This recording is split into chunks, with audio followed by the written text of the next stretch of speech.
that vine that grows and grows and grows in the South. You can't reform kudzu any more than you can reform the welfare system. You can only pull it out by the roots and burn it. It's the only way to get rid of it, in my view. That's about it. Okay. Thank you.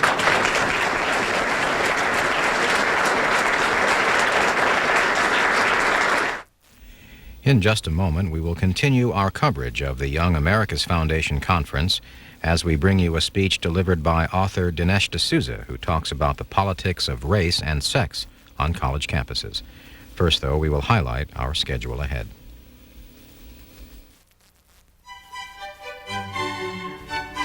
C-SPAN 2 and its companion network C-SPAN are funded entirely by America's cable television companies as a public service. Good morning from Washington, D.C. It's just about 6:40 a.m. Eastern Time, and here's a look at what's ahead on the program schedule. Please note that all times listed here are Eastern times. Just ahead, we continue with our coverage from the National Conservative Conference, and we'll hear the remarks of author Dinesh D'Souza. Then at 7:40 a.m. from that same conference, we'll bring you a speech by former Attorney General Edwin Meese. At 9 a.m., we'll begin our live and gavel-to-gavel coverage of today's session of the U.S. Senate. And looking ahead to Tuesday evening at 8 p.m., if the Senate has adjourned, we'll bring you the Russian evening news from Moscow. We now return to our coverage of the National Conservative Conference.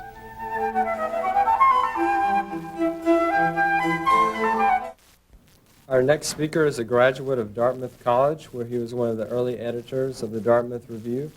During the Reagan administration, he was a domestic policy analyst on the White House staff.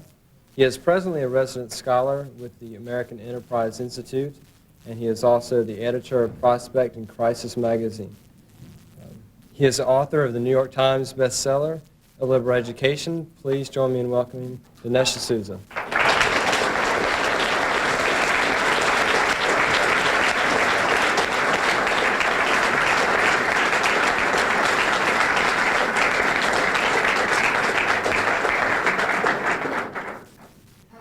Thank you very much. It's a great pleasure and a great honor to be here. I tend to speak every year at the Young America's Foundation Convention. Before I wrote my book, Illiberal Education, I think I was mainly known as a kind of campus renegade. Some of you know my association with the infamous Dartmouth Review. I remember when I was a student that we used to tell the deans that taking on the review is a little bit like wrestling with a pig. Not only does it get everyone dirty, but the pig likes it.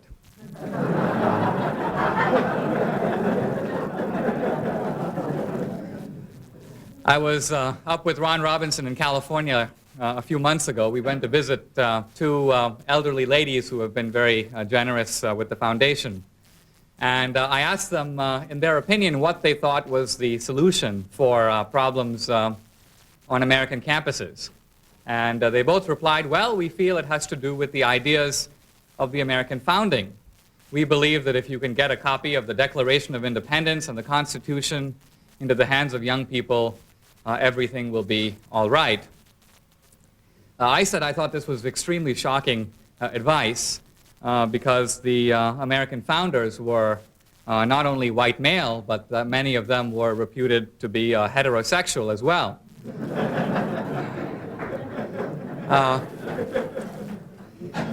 The two elderly ladies found this reaction on my part very puzzling. Apparently, neither of them have set foot on a campus in many years. But we are here to talk about a great debate that has erupted on American campuses. A debate about multiculturalism, about diversity, about pluralism. This debate comes at a strange time in history. We live at a unique moment in history when the world has changed dramatically. If you lived 100 years ago, and if you looked at a map, almost the entire globe, all the real estate on this planet of ours, was under the physical or political or military supervision of the West. 90 to 95% of the globe was under some Western aegis. And the 20th century was supposed to be, and has been for the most part, a century of decolonization. The retreat, the decline of Western power, the emergence of non-Western and indigenous minority movements within the West, all asserting their independence, their identity, their self-determination. And this has happened in Asia and Africa and Latin America, the retreat of colonialism, the emergence of non-Western powers. And non-Western countries have been understandably hostile to the West, which they have identified correctly with imperialism and with racism. And many of these groups, both abroad and at home, said, look, let us find some alternative to the corrupt and bigoted imperialistic ways of the West. And so many of them looked to Marxism, some of them to a kind of Soviet-style communism. Some third world countries looked to a Chinese variety of Marxism, and many did not. They said, we don't want either the excesses of socialism or of capitalism. We are going to look for a third way. And so the famous non-aligned movement, the conferences to try to discover some alternative to both the excesses of socialism as well as capitalism. And then as we come to the end of the 20th century, the dawn of the 21st century, we suddenly find an enormous surprise. Suddenly, unexpectedly, communism collapses, the Soviet Union is delegitimized, socialism implodes, and as we wipe the filaments of confusion from our eyes and look around the world, we see that there do not seem to be very many, if any, serious alternatives to what we may loosely call Western, liberal, entrepreneurial, constitutional democracy. There simply does not seem to be any other large system of thought that has a serious claim on people around the world. Now, there are some strong ideological holdouts, Islamic fundamentalism, Australian aboriginalism. But these movements don't have much ability to reach beyond their own immediate borders. It seems that there is, as I say, no real alternative, for better or worse, to the West. It is paradoxical that at this moment of apparent Western triumph, a triumph that is all the more powerful in that it is not imposed by force, it appears that democratic and free market systems are to a large degree being embraced by people in Asia, Africa, and Latin America voluntarily, not through colonialism, not through conquest. But it's odd that at this moment of Western triumph, there is within the West, within the belly of the beast, so to speak, an enormous sense of qualm, of reservations. Does the West really have anything to offer? Should the West in some ways change its own culture in some dramatic fashion to accommodate minority and non-Western perspectives?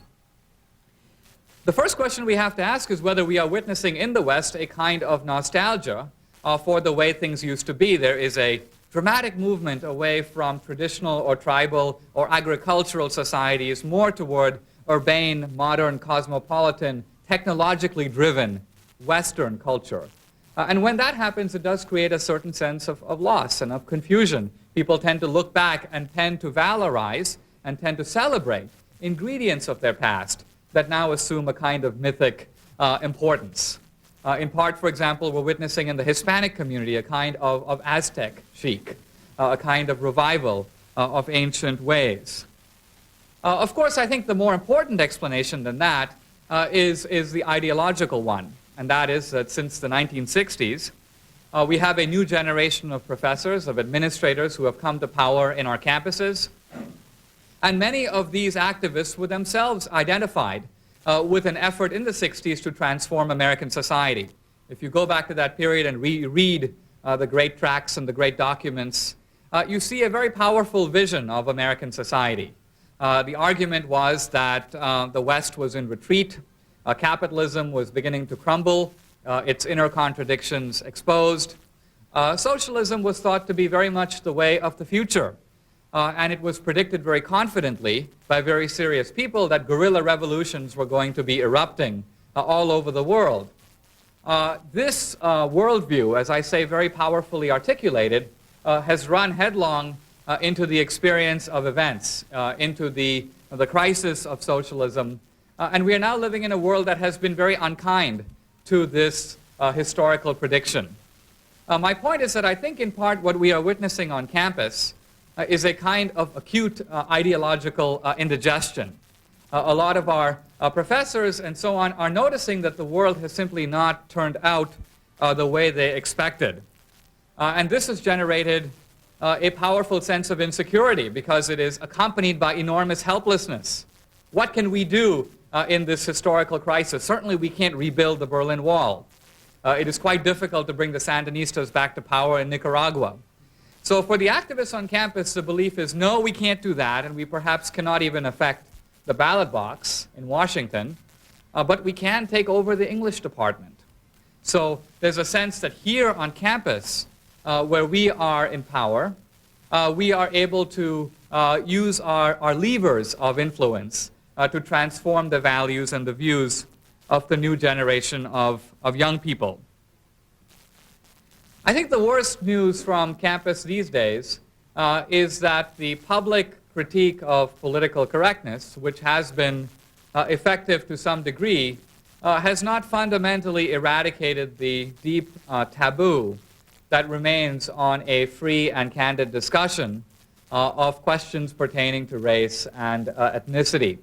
There remains a very strong prohibition against this kind of candid discussion, particularly when it's engaged in by white males. When I speak on campus, I'm often approached by young people who say, well, you might have made some good points, but the fact is that I couldn't say any of the stuff that you do. And that is unfortunately quite true. There is a great deal of ostracism. We're not even talking about specific codes of etiquette. We're talking about something in the manners, something in the etiquette that says that if you say something that is considered unfashionable, you are not simply wrong, you are rude. You are not simply in need of persuasion, but of therapy. Bring in the sensitivity counselors and so on. Another problem, very closely related, is the rise of what I call an affirmative action industry on college campuses. You have a very strange situation, which is in fact mirrored in corporations and in the government. A university campus hires an affirmative action officer whose job is what? The affirmative action officer's job is to harass the very people who have hired him or her.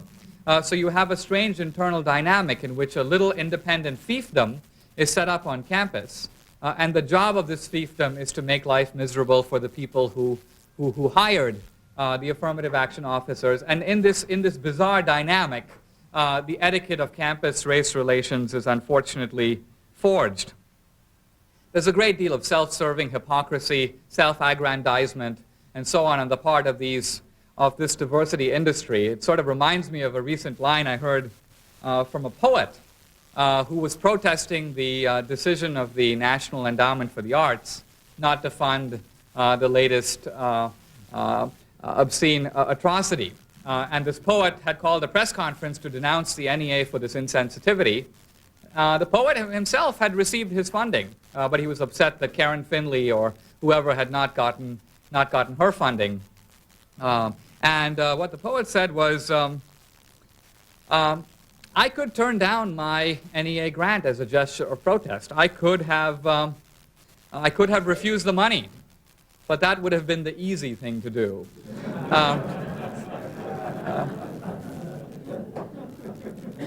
There are times when one does have to stand on principle and take the money at the same time.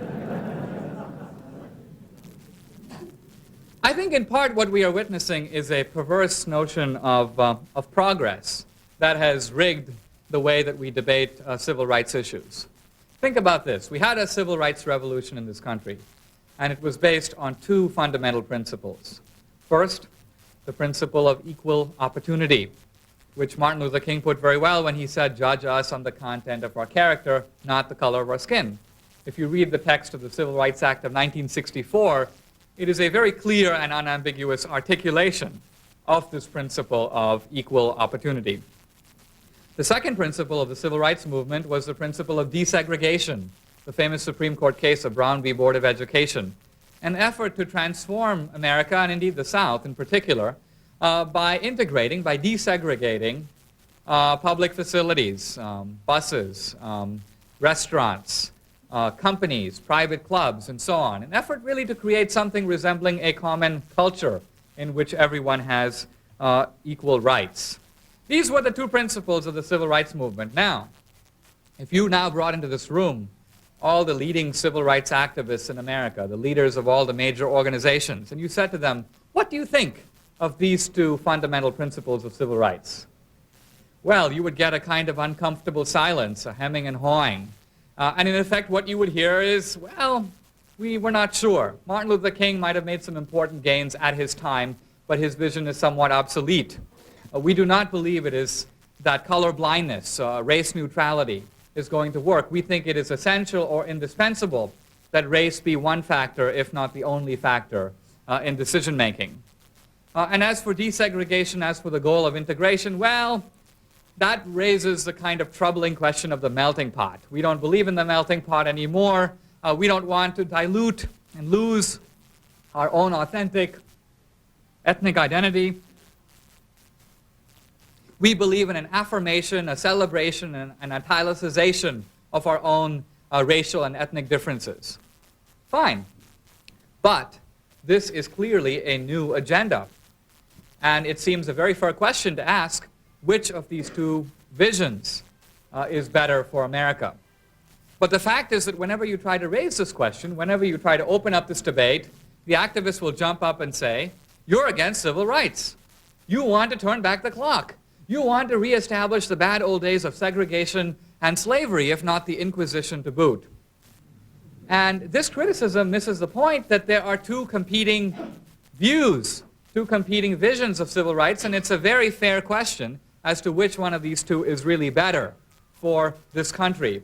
But because of this bogus notion of progress, in which any attempt to question the agenda of the civil rights movement is automatically taken as evidence of bigotry, this has become a very powerful silencer. It has become a kind of rhetorical poison, an epithet that is designed to and has succeeded in driving out sensible discussion, in creating a sense of ideological unanimity in areas where there is, in fact, a great deal of doubt and a great deal of disagreement. I think the good news, to counterbalance the other side of the balance sheet, is that there has been a delegitimation of many of the fundamental convictions of the moguls of political correctness. Certainly the speech codes are now in trouble. Not only the Supreme Court decision, but I think there has been a certain sense in which these codes have become publicly indefensible. You saw this clearly with Sheldon Hackney, who was very cheerfully prosecuting the speech code at the University of Pennsylvania, but really sung an entirely different tune when he came down for his hearings in Washington. Remember that enforcement always is slow to follow upon the change of principle. When Brown versus Board of Education was decided in the 50s, it took years for schools to be desegregated, in fact.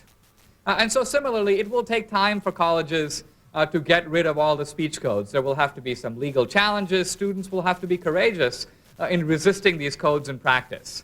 But the fact is that very few serious people are willing to defend these codes in public.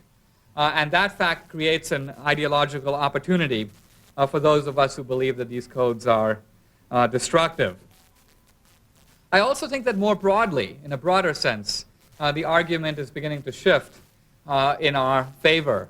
By that I mean that those who are skeptical of, those who are not automatic cheerleaders for the ideologies of multiculturalism, those who believe it could be done better, those who believe there are other alternatives, I think that this team is, now has the psychological edge. It means in part that we conservatives are not quite alone, that there are many people across the political spectrum who don't identify with us on other issues, but who feel a certain stifled sense of skepticism about the reigning ideologies. We have to think about prudential ways in which to make common cause with these allies.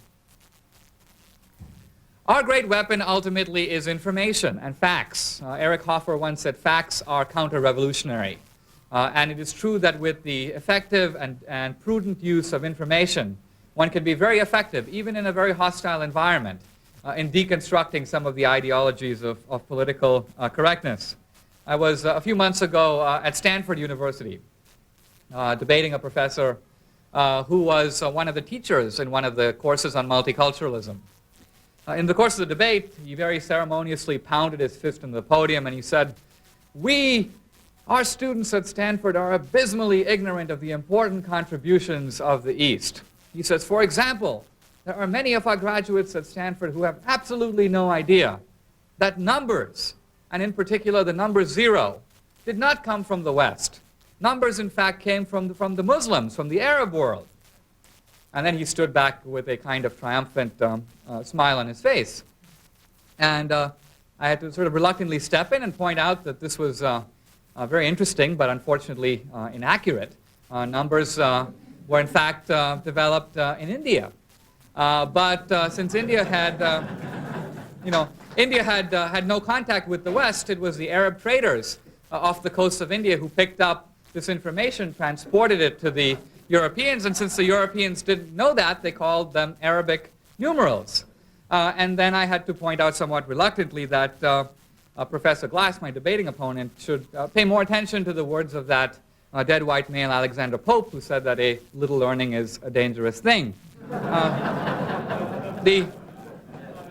The point of this episode is simply this, that one has to, the point of the episode is simply that one has to compete very often on the intellectual ground of one's adversary. Take the trouble to investigate claims that are routinely made. A few weeks later, I spoke at Swarthmore College. A professor of Afro-American Studies stood up, said very ceremoniously, very pompously, I had made a simple point. I said, look, many cultures have contributed to this country, and that's good, and that should be recognized. And to the degree that curriculums have been exclusive, they should be broadened to recognize that there have been diverse contributions to American culture. But it is also a fact that the political system of this country, the economic system, the institutional structures of American life have been shaped, for better or worse, by only one culture, and that's European culture. And would you be willing to recognize that in reciprocity? And the professor got very indignant and said, that is absolutely untrue. And he said, for example, he says, you are not willing to acknowledge it, but the American founders got many of their ideas for the American political system from the Iroquois Indians. So I said that this was such an intriguing proposition that I had taken the trouble to investigate it. And the fact is that there was indeed in this country an Iroquois League. There was enormous tribal warfare among the Iroquois, and the Iroquois tribes decided, look, let us set up a league to try to minimize this bloody conflict. The Iroquois League was never fully successful in doing that, but it did meet occasionally to reconcile tribal disputes. And Benjamin Franklin, who was kind of a curious fellow, found out about this. And he wrote a letter to the American framers in Philadelphia, and he said, look, if a bunch of barbarians can get together every now and then and try to resolve their disputes, surely we civilized people in Philadelphia can agree on a constitution. Now, this happens to be really the only connection between the Iroquois Indians and the framers. But the point about this kind of information is you need to be confident to press it forward. So then I said in this very public forum with 700 people there, I said, Professor, I defy you publicly to cite a single piece of information that links the Iroquois Indians to the founders above and beyond the evidence that I have just cited. There was kind of a long pause. But it's a very effective device for students because in the heat of debate, in the heat of exchange, witnessing two ideas in conflict, they're able to see the merits of the argument stand up against each other. And there's nothing you can do to be persuasive more so than trying to ground your convictions, not simply on intensity of passion, but substantiating that kind of passion with facts, with data. I do think that there is a real problem in this country. It's not a multicultural problem. The Hispanics, the Asians, are following a very traditional immigrant path. It is true that they're experiencing a lot of difficulties of language, difficulties of getting credit, difficulties of having their cultures accepted and validated. But look, this is not a new story. This is a story that has affected virtually every immigrant group that has come before. The fact is that through the trauma of conflict, many of these groups are beginning to find their niche in American life, and indeed the Asians particularly the Koreans, the Japanese, and so on, are doing quite well. The real problem, I think, is really a problem that is more specific. It is a problem that has to do with many of the unique and historically unreplicated challenges faced by American blacks. American blacks have been in this country longer than most minorities. They've been in this country a very long time. This is not a problem of unfamiliarity. It is a problem, really, that within this country, the black and white issue remains unresolved. And to some degree, not entirely, but to some degree, multiculturalism is a rainbow cover for the very specific problems afflicting this one group, whose experience, as I say, is historically unique. That needs to be looked at. And then I think the question becomes this. American blacks are in a very difficult situation. American blacks see the world, rightly so, I think, through a double set of eyes. W.E.B. Du Bois said we see the world, in a sense, through double lenses. On the one hand, with the eyes of a black man, and with the other hand, the eyes of an American. And these two perspectives are not the same. The historical experience of blacks is one, not of voluntary immigration, but having brought here in chains. And therefore, the question of patriotism, which many of us as immigrants and as citizens take for granted, is really not an automatic one for blacks. And what blacks have to struggle with is how do we develop a basis for identity, for belonging, for patriotism, and for pride in a country that really brought us here as slaves. And that sought not simply to put us to work, but to dehumanize us, to make us, in effect, the equivalent of property. Now, this, I think, is an intellectual challenge. And if conservatives are going to be, I think, effectively critical of a lot of the idiocies of Afrocentrism and so on, they need to think hard about what would be an alternative intellectual framework, an alternative definition of America, in which all Americans, including and perhaps especially American blacks, can find a full and proper place. I think there's very little doubt that American blacks historically have found their identity in America. If you read Frederick Douglass or Booker T. Washington or Du Bois, Martin Luther King, these men were firmly anchored in the West. Read the letter from the Birmingham jail by King. Whom does he quote? He quotes Jefferson. He quotes Lincoln.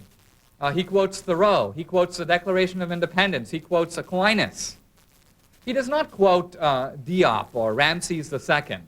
He is, as I say, he's rooted. He is rooted in the Western tradition. So this tradition, if I may say so, needs to be interpreted and clarified in a way that gives black Americans even today a sense of identity and a sense of pride.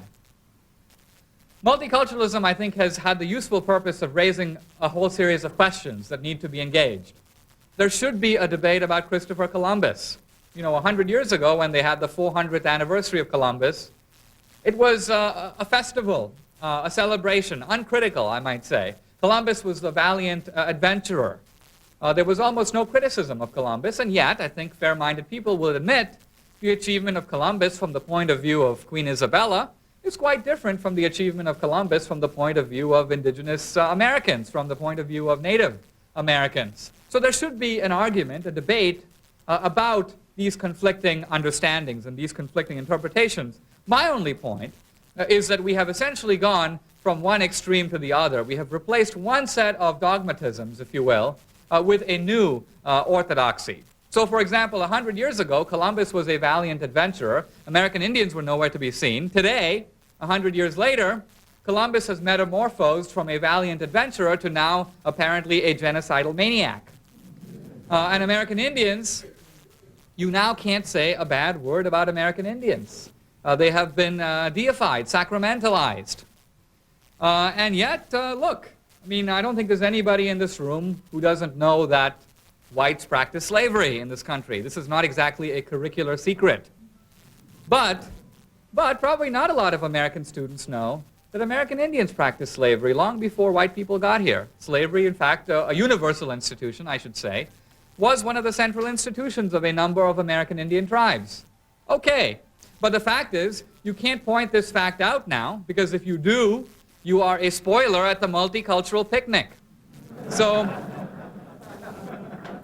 the fact is that we have replaced one bias with another. We have replaced one orthodoxy with another, and our attitudes are no less uncritical, no less mindless in embracing the one as the other. In fact, the same people, I think, who would be stupidly cheering uncritically for Columbus 100 years ago are today, with equal idiocy, cheering for the other extreme. These are uncritical people. These are not people who can see things from more than one point of view. The conservative view should be, it not always is, should be the nuanced position, not the position that tries to champion one extreme, but the position that, while recognizing both sides, tries to find its way through that intellectual thicket.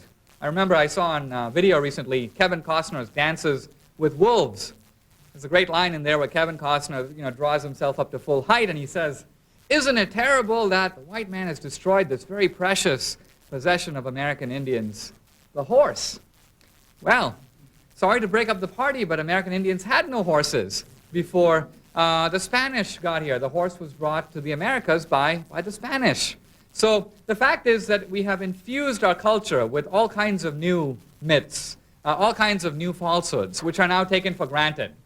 And I think our problem, if you will, is that we are all very good and very self-righteous about fighting the prejudices of 50 years ago. We are all very willing to stomp on the foolishness of our grandfathers. But the fact is, we tend to be very ignorant of the prejudices that we share. Hilton Kramer tells an interesting story of a Etruscan horse in the 19th century. It was supposed to be an icon from the ancient world, but it was discovered to be a forgery. A 19th century forger had in fact concocted this supposed Trojan horse. But how did they know? How was it discovered to be a forgery? In the 19th century, nobody knew, because the forger had put into the horse some ingredients, some very noticeable ingredients from the ancient world, and some unnoticed ingredients from the 19th century, ingredients that were in fact invisible to him. But in the 20th century, some years later, people looked at this horse and said, "Gee, that looks awfully 19th century."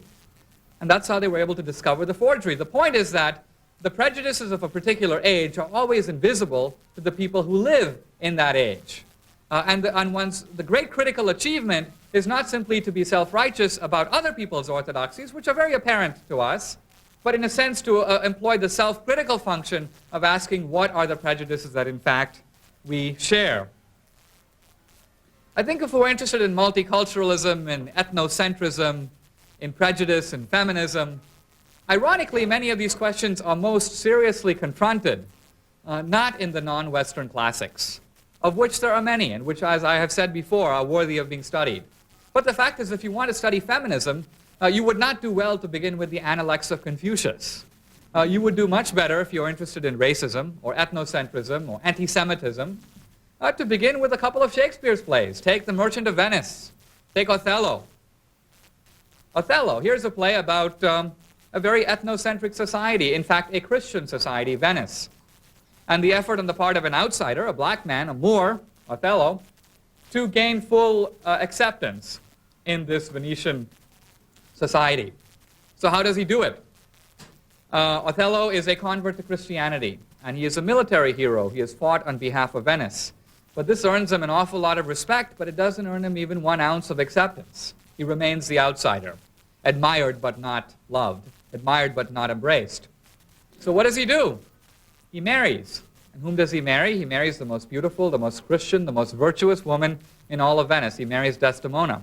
By marrying her, he hopes to gain entree into the otherwise closed world of Venetian society.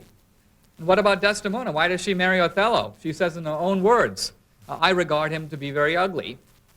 We assume that she has a choice of many eligible bachelors in Venice. But she chooses Othello, she says, because he tells wonderful tales and stories of wars and travels and conquests far away. And the fact is that Desdemona is a young and intelligent, a somewhat restless woman who feels a little bit hemmed in, a little confined in the aristocratic corridors of Venice. Othello is, for her, the new world. And right then, Europe was beginning to discover in Elizabethan times doors and windows were opening to Asia, to Africa, to Latin America. European missionaries and armies were smashing through. And so the relationship between Othello and Desdemona is one of deep cultural interdependence, which is to say insecurity. And this fact is not recognized by Othello. It's not recognized by Desdemona, but it is recognized by the villain of the play, who is Iago. And he is able to use this very fact, this very cultural insecurity, to bring about the destruction and ultimately the death of this great Moor. How does he do it? On the flimsy evidence of a handkerchief. Think about this. A man wrongly suspects his wife of adultery, goes out and kills her, then he kills himself. Alan Bloom says if this were a Greek play, it would be a subject of comedy. Its premise is really so inane. And yet, Shakespeare transforms it into a tragedy by putting it into a very powerful universal, which is to say, Christian framework. And the point we're getting at here is that this is not, what Shakespeare is dealing with is not the slogans of multiculturalism. Diversity is good, respect difference, confront the other, etc. It's not none of that kind of banality, but rather he's taking on a very difficult question. How does a society that is constituted, that is shaped according to one set of principles, in this case European Christian principles, on what basis does such a society ever accept the outsider? My point is that this is not some kind of dead white male dilemma. It is precisely the question that we are facing today.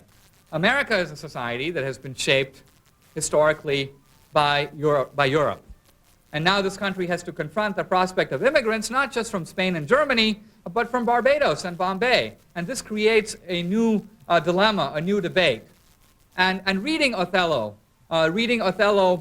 critically is a way that one can illuminate and understand more deeply, going beyond the level of slogan, some of the ambiguities and complexities and difficulties that this society will encounter as it undertakes an experiment that is historically unique. There is no example of any society historically that has successfully established a multiracial community. Most multiracial communities have depended simply on the institution of slavery. And the idea was that you invade another country, you kill the men, you enslave the women, and you put the children to work in households. That has been the multicultural experience of the past. In the main, what we are now trying to do is something that is quite different. I should say that I think there has been, even from some of the more obstinate defenders of multiculturalism, or some of the big names identified with it, some level of second thought, some level of qualms, some level of rethinking. And this should be a source of some encouragement to those of us who are skeptical of this enterprise. My old debating opponent, Stanley Fish, recently wrote an article in the London Review of Books in which he said, look, the traditional justification for the university was to try to create, in a sense, good and obedient citizens of liberal democracy. And he said many academics in the 60s said this is a terrible mission for a university. The university becomes simply an extension of the state. And he said they tried to do something different. Let us use the university as an instrument to transform society. Let us use the university as a catalyst for social justice. Let us try to change the world in the image of enlightened and progressive principles. And Stanley Fish, of all people, says, well, we've been trying to do this for 25 years, and we have to now accept that we can't do it. It's a failure. Why? Because he says we professors are experts, not in politics, not in international relations, but we are experts in metrics, and in alliteration, and in synecdoche, and metonymy, and in things that rhyme. He said, look, this is what we do best, and this is what we should start moving back to. So what justification is there for what we do? Simply the fact that we like it, and we are good at it. Now, it's interesting to me to have someone like that articulate this kind of caveat, because it begins to reverberate. It takes time, but these views begin to be more widely known. Some of you know the famous deconstructionist Jacques Derrida from France. Now, I generally take with a grain of salt anything that comes out of Jacques Derrida's mouth. I kind of endorse, at least partially, what the philosopher Michel Foucault once said, which is simply that Jacques Derrida is a kind of philosopher who gives bullshit a bad name. So one has to be a little skeptical, as I say. But Derrida recently was interviewed by a journal of composition in Florida, and someone asked him, an interviewer who was very interested in getting Derrida to explain the very powerful, socially transforming ideology that he supported. So he said, What do you think of the wonderful progressive idea of throwing texts into disorder, of capsizing the Western canon, of trying to bring this whole corrupt edifice down? And Jacques Derrida replies, and I quote, I'm actually doing an article on this for the Wall Street Journal tomorrow, but Derrida says, look, I don't approve of throwing literary texts into disorder. First, deconstructing academic and political discourse does not mean destroying the norms or pushing these norms into utter chaos. I am not in favor of that. He says, I call my students in France back to the most traditional ways of reading before I try to deconstruct texts. You have to understand first, according to the most traditional norm of what an author meant to say. So I don't start with disorder, I start with the tradition. If you are not trained in the tradition, then deconstruction means nothing. I am respectful of and a lover of the tradition. And then he says, I think if what is called deconstruction produces a neglect of classical texts and an ignoring of the canon, then it's a bad thing. And he says we should fight it. Now, this is very interesting because this is a very intellectual apostle of the idea that texts are internally incoherent. And many of the activists have said Derrida gives us the intellectual, he does the intellectual spade work, he gives us the intellectual ammunition to throw the traditional liberal arts education into disrepute and to justify our enterprise to replace traditional ideas of merit with our new belief in racial rationing. In conclusion, let me say that this is not a debate that's going to end or go away. I think we have to recognize that communities are struggling for a sense of identity in a world that is changing very fast and in a world that is becoming ideologically and politically more homogeneous, more similar. In this situation, I think what young people need are two things.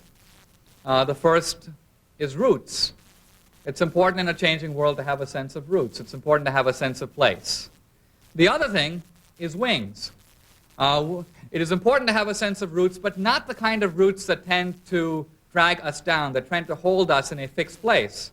It's important to have a sense of roots, but empowered by those roots, it's important also to have a sense of wings, which is to say, to be able to emancipate ourselves, at least to some degree, from the confining categories of race and class and gender and culture. You can't do it completely, but to some degree, our hopes for developing something resembling a multiracial community, an empathetic understanding of people who are not like us, does depend on our ability to transcend our own particularity.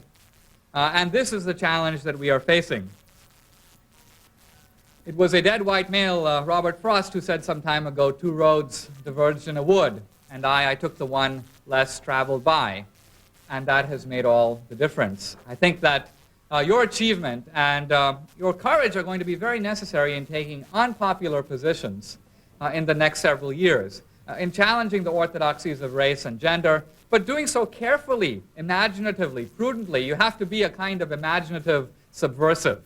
A Socratic gadfly, cleverly raising questions and posing facts that are going to embarrass and ultimately to capsize the existing edifice. And only when you do that will you be charged with your next task, even more difficult, which is to erect a new and more convincing and more plausible structure in the place of the one that now stands. Thank you very much.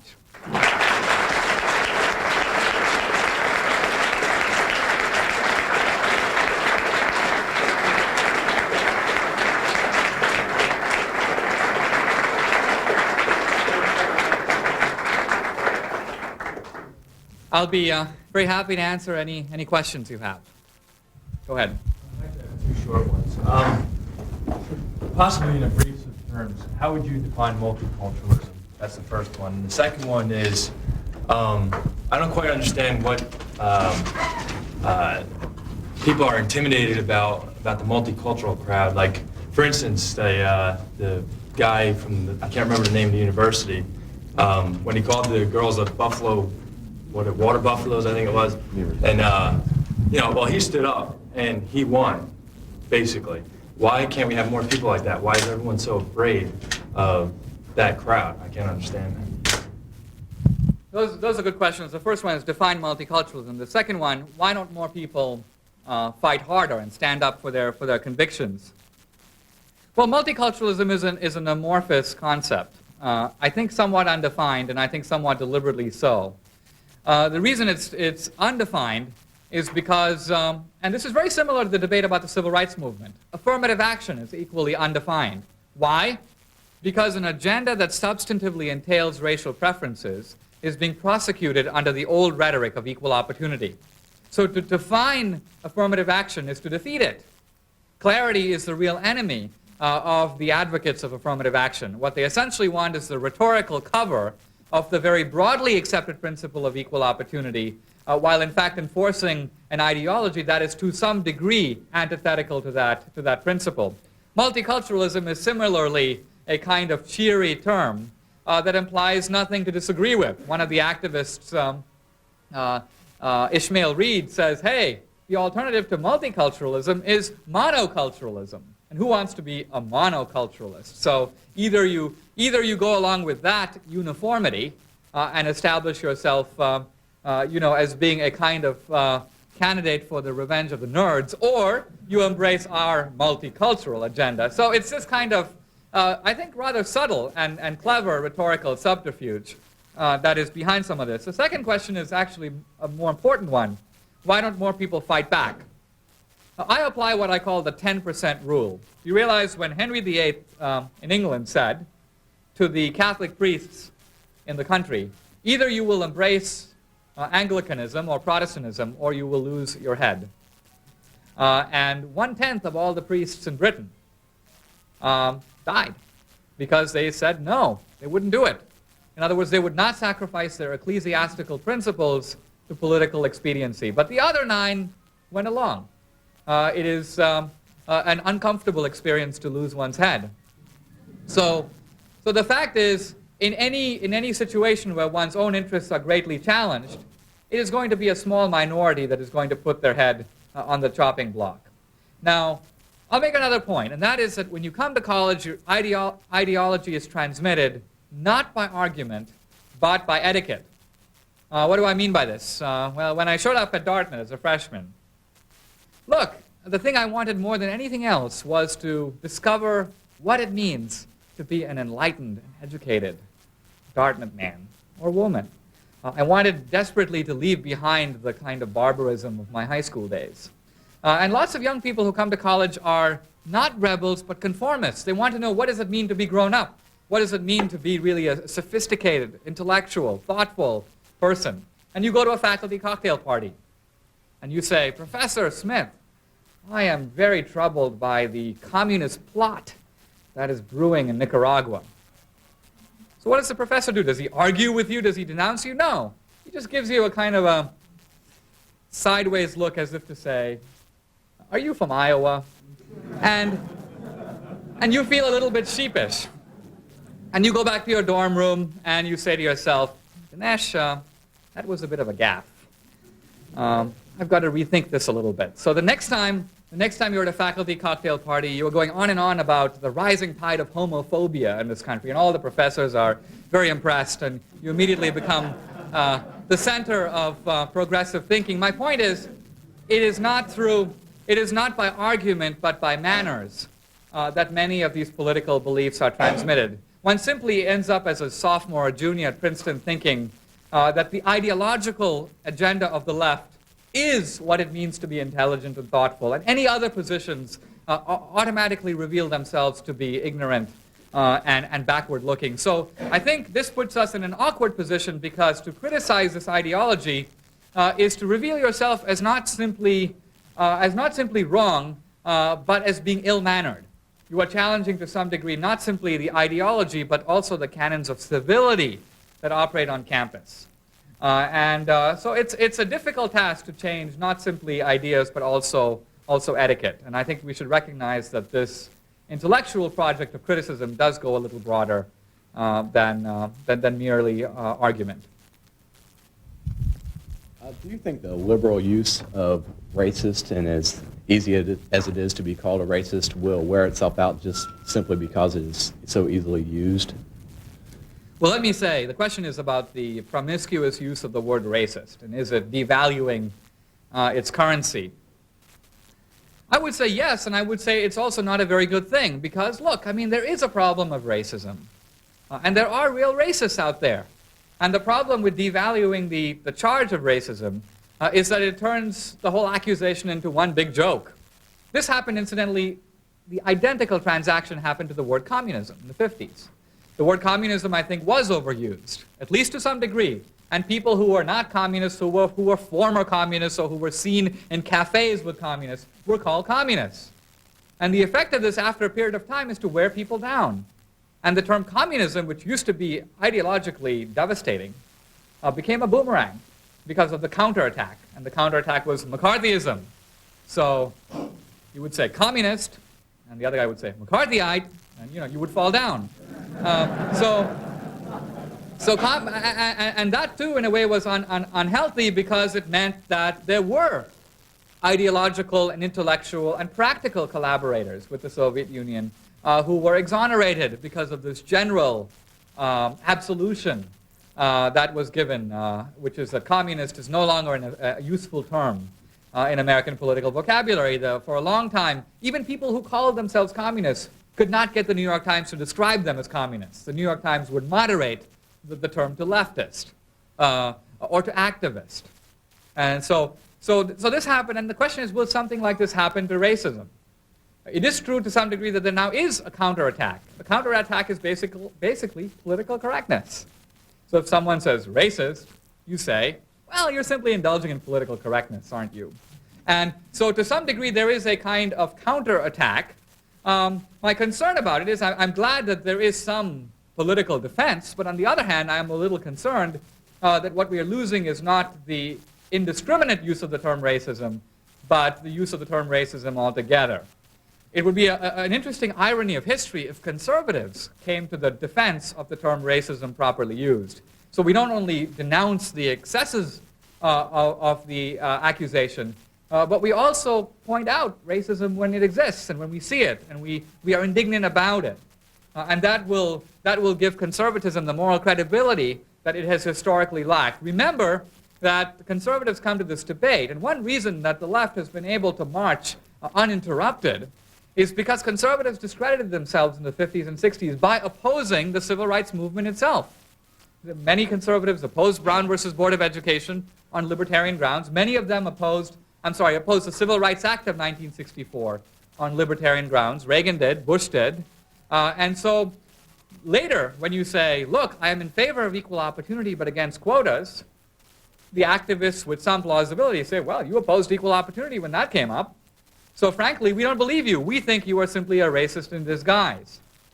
I think the young generation of conservatives born after Brown versus Board of Education, after the Civil Rights Act of 1964, all evidence indicates that young people take for granted equal opportunity and the idea of desegregation. I mean, you can't imagine putting someone in the back of the bus anymore. It's just ridiculous.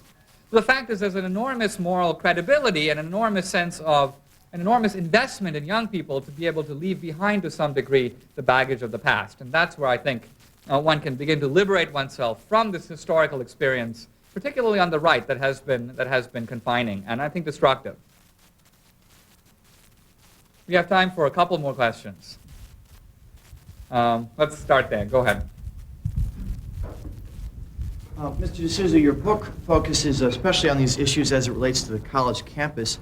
And just to relate a brief story, I was just talking with a friend last week who's a student at Yale University, and she would agree with what you said today, that at least things are opening up. She's feeling less hindered consistently by the politically correct movement. But by the same token, even though she doesn't feel forced by the rhetoric, the etiquette is still a part of her life. Like you said earlier, she lives by that etiquette, and what I found disturbing is not so much adherence to political correctness, but the fact that she's a Christian, she's a conservative, who doesn't understand the very basics. I mean, not that I understand lots, but I couldn't hold a conversation with her about Western history. I couldn't hold a conversation with her about the church issues or about politics because she's ignorant. She's not being taught. My question is, although the political correct movement seems to be rolling back on campuses, should we focus our energy on dealing with the issue on campuses that are still not educating students, or should we encourage students to go to schools which educate first and foremost? Well, the question is, should we limit ourselves to political correctness or also focus on the general problem of abysmal ignorance, which I would suggest is so widespread that all of us in this room to some degree share it. By that I mean we are in some ways much dumber than we think. To prove this point, I will read you the requirements to enter King's College, now Columbia University, in the 18th century. These are not the requirements to graduate from Columbia, they're the requirements to get in.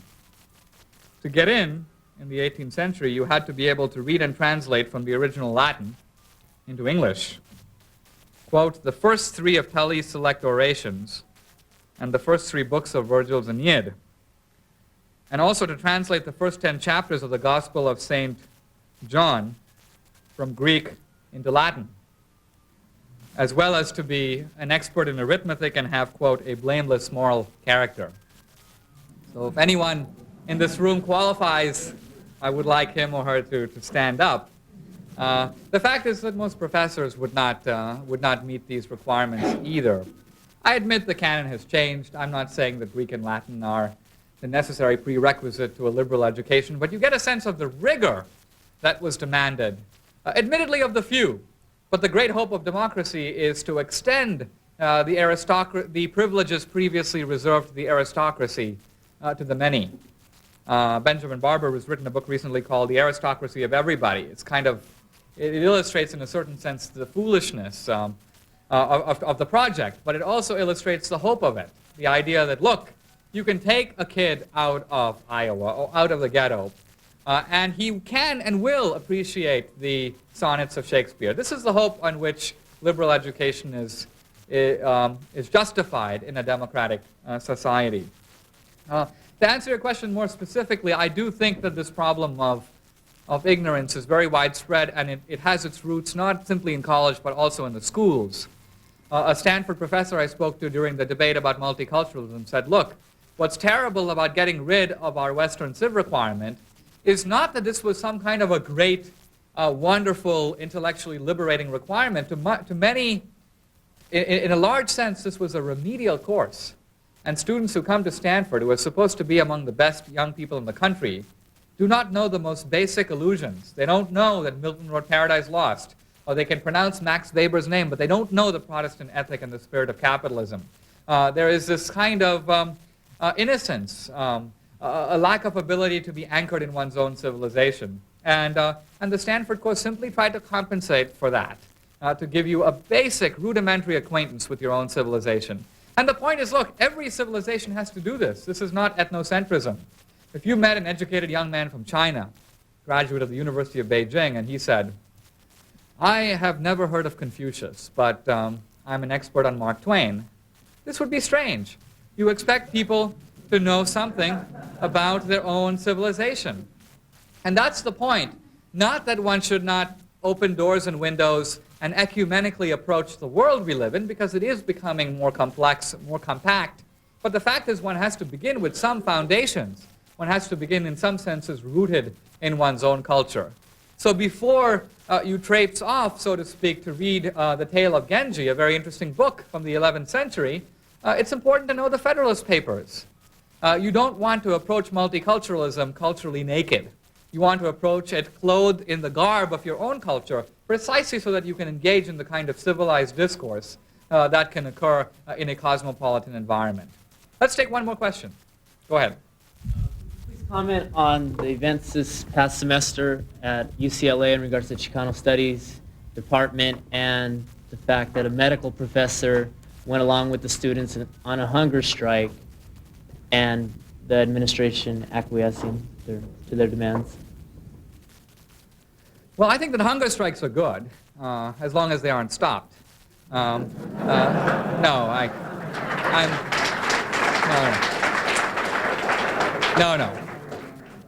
being mean. No, look. I think there is a bit of a problem here, and that is this. The tactics that are often very important in challenging, opposing a movement, an oppressive structure, are very often not the tactics that are useful after one has achieved one's immediate goal. Case in point, India. During the Indian independence struggle, Gandhi, Nehru, many of these leaders developed a very powerful, very effective anti-colonial strategy. What they basically said is, look, the British are terrible, but the British are not Hitler. And therefore, if the British do things we don't like, and if they won't pack up and go home, we will basically lie down on the railway tracks, stop all the trains, prevent the country from functioning, bring it to a standstill. It was really a very, very effective strategy. Now, and the Indian founders were right. You could not prosecute that strategy if the British were like Hitler. If the British were like Hitler, Gandhi would be a lampshade. So the fact is,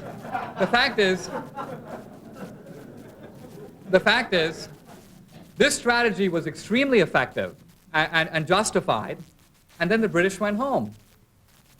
And the problem, in a sense, and this is the problem of power, is that the activists who prosecute the strategy never realize that it may be better for some other people to come into power because new strategies are now needed. The fact is that today in India, you can walk down the streets of Bombay, and every second or third month you will see guys lying on the railway track. And the reason is that they've gotten into a fight with their unions or with their companies, and they believe that this is an effective Gandhian strategy, legitimized by all the moral halo, the moral power of the Indian independence struggle. And that's what happens again and again. Frederick Douglass said in the last century, someone asked him, what should blacks in this country do? And he said, agitate, agitate, agitate. All right, he was right in his time.